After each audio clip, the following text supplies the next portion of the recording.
Good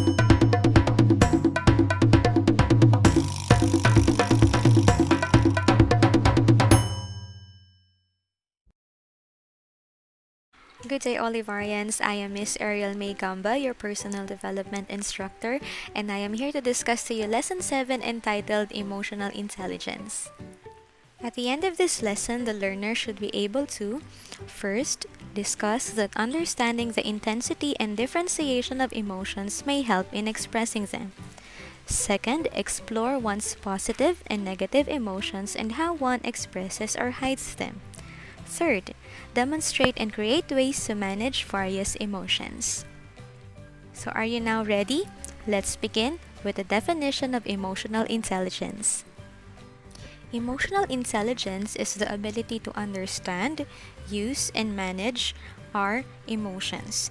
Emotional intelligence means being able to recognize your emotion. Ibig sabihin, naiintindihan mo at nalalagyan mo ng label yung emosyon na nararamdaman mo.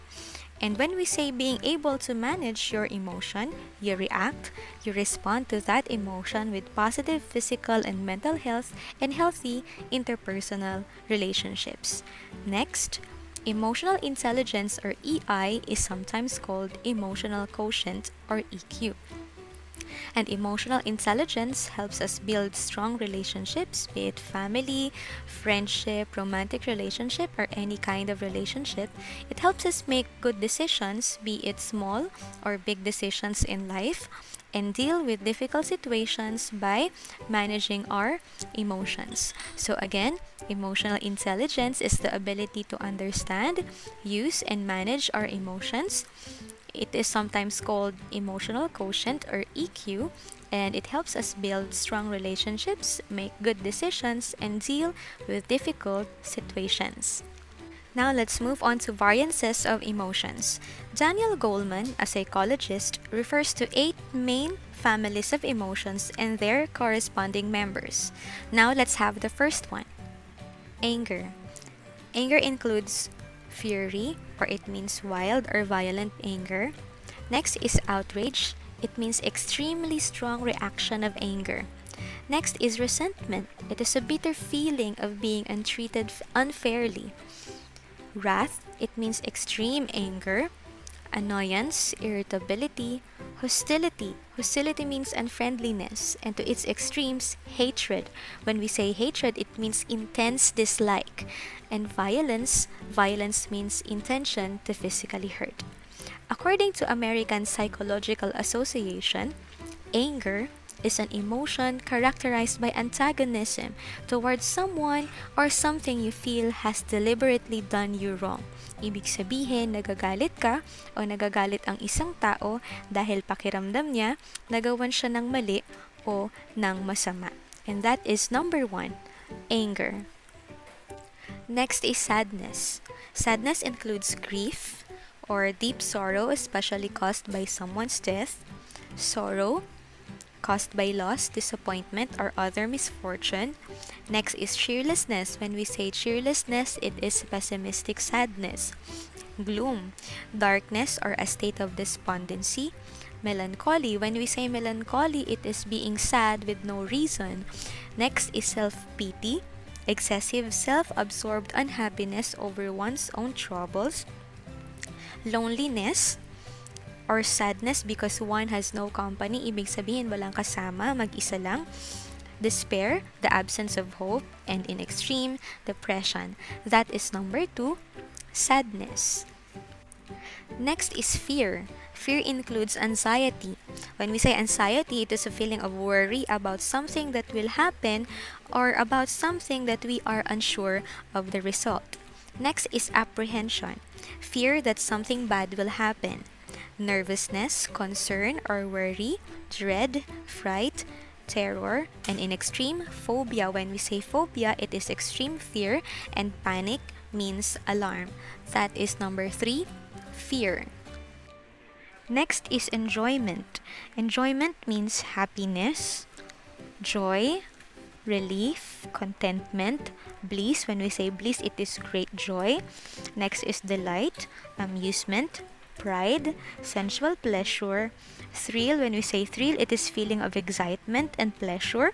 Gratification, gratification of a desire.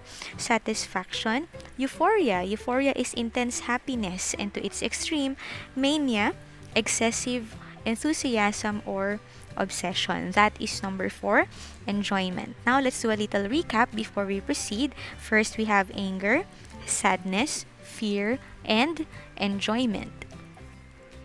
Next is love. Love includes acceptance. When we say acceptance, to receive something as suitable.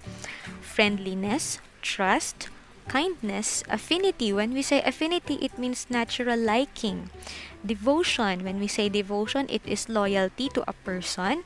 Adoration, deep love and respect. Infatuation is intense but short-lived admiration, and agape means unconditional. That is number 5, love. Number 6, we have surprise. Surprise includes shock or a sudden upsetting or surprising event or experience, astonishment or great surprise, amazement, and wonder. That is number 6, surprise. Number 7 is disgust. Disgust includes contempt or the feeling that a person or a thing is beneath consideration. Next, disdain. Scorn, the feeling that someone or something is worthless. Abhorrence means something like hate or disgusted. Next is aversion, a strong dislike. Distaste and revulsion, a sense of disgust. Number 7, disgust. And the last is shame. Shame includes guilt or the fact of having committed something wrong. Embarrassment, a feeling of self-conscious, shame, awkwardness. Next is remorse or deep regret. Humiliation, regret, mortification or great embarrassment, and contrition, the feeling of remorseful. That's shame. Now let's have a recap. There are 8 variances of emotions according to Daniel Goleman, and these are anger, sadness, fear, enjoyment, love, surprise, disgust, and shame. It is important for an adolescent to understand different types of emotions to widen one's vocabulary. Baka kasi sad lang tayo, tapos ang label natin sa emotion, depression na agad. So it is important for an adolescent to understand different types of emotions to widen one's vocabulary and also to develop one's emotional intelligence. Now, let's move on to improving your emotional intelligence. Let's begin with noticing your emotions. Some feelings last only a couple of moments and others remain longer. And being aware of our emotions simply by noticing them as we feel them can help us deal with our emotions. Practice recognizing emotions as you feel them. Mark them in your mind, for example, by saying to yourself, I feel grateful, I feel frustrated, I feel angry, I feel sad. Make it a day-by-day habit to be aware of your emotions. Part of emotional intelligence is having the ability to understand how other people might feel in certain circumstances. Empathy is having the ability to imagine what emotions an individual is likely to be feeling even when you don't really have a clue. It is the capacity to comprehend what others may be feeling and thinking, and it is the capacity to see the world through someone else's eye. Empathy is the ability to accurately put yourself in someone else's shoes. Ibig sabihin, inilalagay mo ang iyong sarili as if you are in that situation to understand the other's situation and feelings from their point of view. Next will be managing emotional responses. We all feel positive and negative emotions, and dealing with your responses implies knowing when, where, and how to communicate your emotions. Ibig sabihin, after mo malagyan ng label ang emotion mo, nag-iisip ka kung ito ba ang tamang oras, ito ba ang tamang lugar, ito ba ang tamang paraan to communicate your emotion. And that is managing emotional responses. Next is choosing your mood. Moods are temporary state of mind, and we have the ability to choose what mood is appropriate for a situation and then get into that mood. Ibig sabihin, kapag ang isang tao ay may mabuting emotional intelligence, hindi niya iniisip na ang mood niya ay nakadepende sa kung ano ang nangyayari sa kanya, but rather, meron siyang kakayahan na pumili kung anong mood ang ihaharap niya sa isang sitwasyon. We can control them by knowing which mood is best for a specific circumstance and how to get into that mood.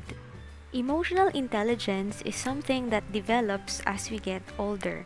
Kung noon nang mas bata pa tayo, hindi pa natin kayang mag-control at mag-manage ng emotions, but as we get older, natututo tayo mag-control at mag-manage ng ating mga emotions.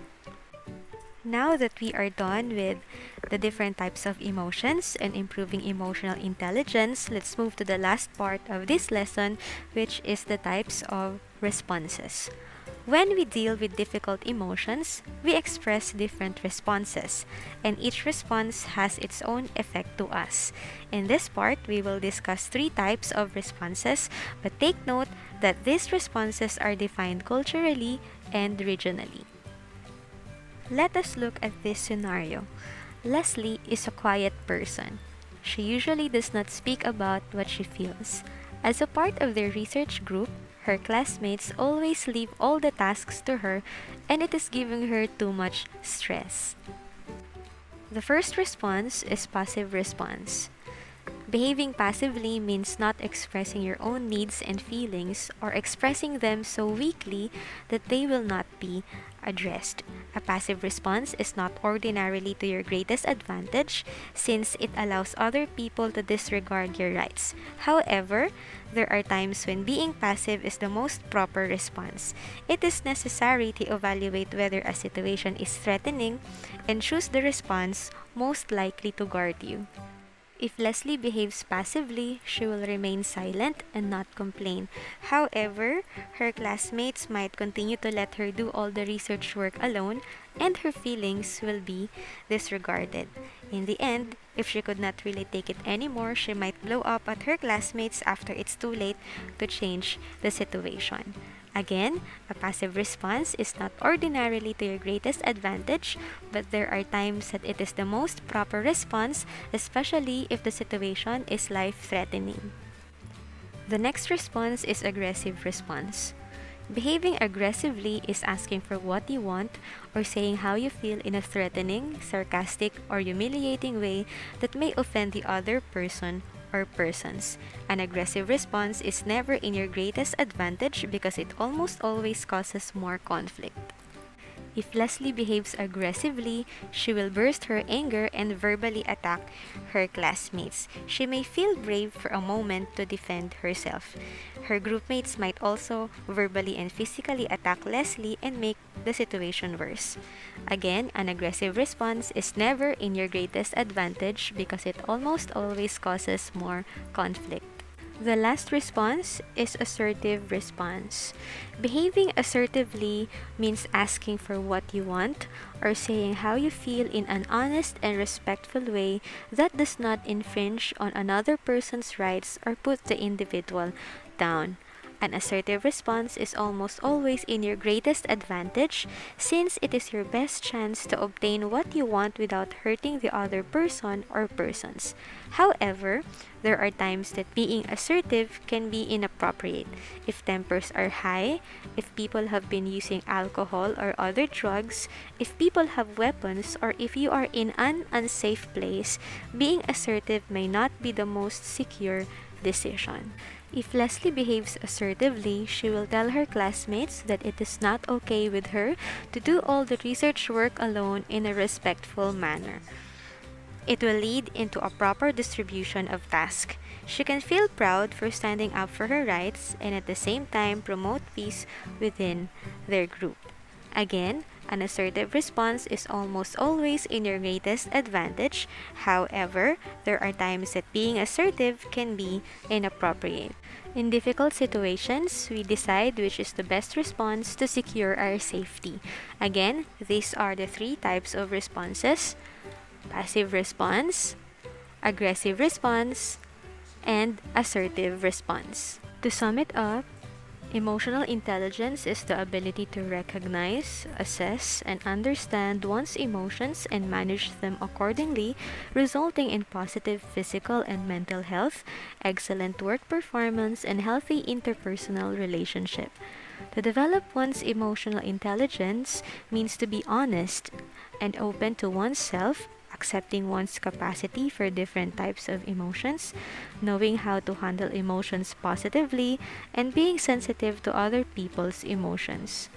There are three types of responses: passive, aggressive, and assertive. A joyful heart is good medicine, but a crushed spirit dries up the bones. From Proverbs 17, verse 22, ESV. Thank you so much for listening and have a nice day. Happy learning at home with lessons made easy by Olivarian GoTeach. One proud Olivarians.